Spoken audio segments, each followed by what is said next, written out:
kamari ko dyan, kamusta kayo? Panibagong vlog na naman tayo dahil sa continuation ng ating naputo na vlog about sa pag-apply dito na lady driver dito sa Qatar. Kaya ipapatuloy natin dahil na busy ang inyong kumare, kaya hindi nakagawa ng video. Kaya ngayon, usap-usap muna tayo mga kamari. Ako'y nakagayak na dahil kami aalis ng aking alaga. Pupunta kami sa aming nanay na naligo sa swimming pool kasi kanina sira yung sasakyan ko. Nagloko yung battery kaya pinalitan muna namin yung battery. Kaya ito na, nakagayak na ako, pero before kami aalis, tinitingnan ko sila sa bintana. Baka kasi tatawagin na ako.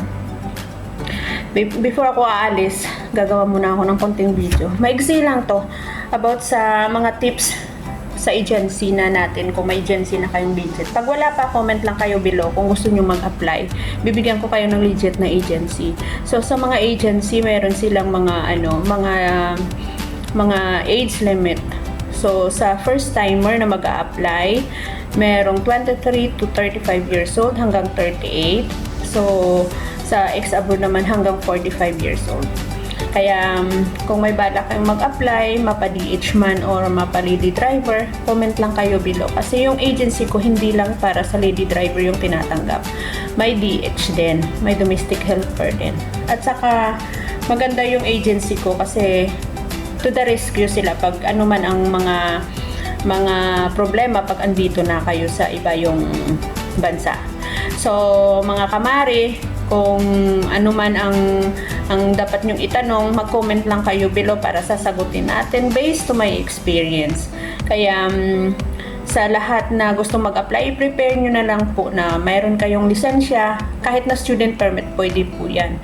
Tapos, passport yung pinaka-importante. At saka mga supporting documents nyo po. Pag mga first timer kasi, meron kayong training sa TESDA, OWA, PIDOS. Meron kayo niyan sa pagdating nyo na sa Maynila. Ang sa mga ex-abroad naman, kailangan nyo kumuha ng info sheet, information sheet sa POAA, and then passport nyo, at saka lisensya din.